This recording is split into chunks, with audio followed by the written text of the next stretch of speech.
শিলিগুড়িতে আরএসএস প্রধান মোহন ভগবত তিনি কিন্তু আসেন এবং তাতেই কিন্তু জানা যাচ্ছে যে আরএসএস এর 100 বছর পূর্তি উপলক্ষে একাধিক অনুষ্ঠানে যোগ দেবেন তিনি।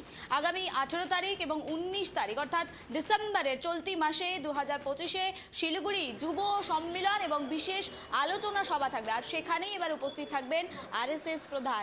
তাকে ঘিরে ইতিমধ্যেই আরএসএস মহলে কিন্তু উৎসাহে উদ্দীপনা সৃষ্টি হয়েছে। আরো বিস্তারিত জানবো, এই মুহূর্তে টেলিফোন লাইনে শিলিগুড়ি থেকে রয়েছে প্রতিনিধি ঋষি।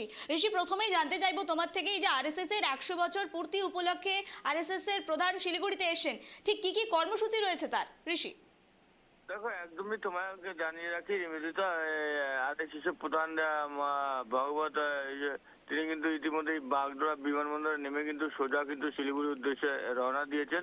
তবে জানা যায় যে দুদিন ধরে কিন্তু এই প্রোগ্রাম রয়েছে এবং বিভিন্ন ধরনের কর্মসূচি তিনি করবেন। তবে ইতিমধ্যে কিন্তু বাগডোরা বিমানবন্দর নেমে শিলিগুড়ির উদ্দেশ্যে রওনা দিয়েছেন। তবে সাংবাদিকদের মুখোমুখি হয়ে তিনি কিন্তু কিছু জানাতে চাননি।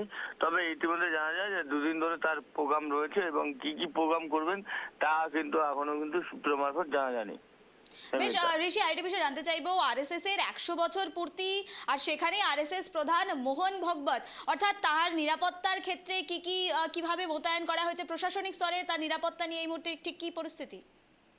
দেখো, একদমই তাই, তোমাকে জানিয়ে রাখি যে বাগডোরা বিমানবন্দরে নেমে আমরা যেটা নিরাপত্তা দেখতে পাচ্ছি তাতে কিন্তু জেট কেরাবতী নিরাপত্তা রয়েছে।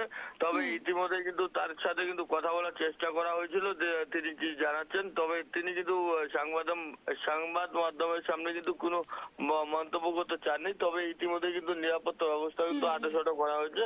তবে জানা যায় যে আগামীকাল তিনি কিন্তু যুব সমাজের সাথে কিছু তার সম্মেলন হচ্ছে। বেশ বেশ ঋষি, ধন্যবাদ আমাদের সঙ্গে থাকার জন্য। অত্যন্ত গুরুত্বপূর্ণ খবরের দিকে কিন্তু নজর রাখছিলাম। শিলিগুড়িতে আরএসএস প্রধান মোহন ভগবত তিনি এসেছেন এবং 100 বছর পূর্তি উপলক্ষে একাধিক অনুষ্ঠানে যোগ দেবেন তিনি। আগামী 18 তারিখ এবং 19 তারিখ ডিসেম্বরের শিলিগুড়িতে যুব সম্মেলন এবং বিশেষ আলোচনা সভা রয়েছে, আর তাকে ঘিরেই ইতিমধ্যে আরএসএস মহলে দেখা গিয়েছে উদ্দীপনা। वहाँ पे तो मीडिया अलाउ नहीं है सर।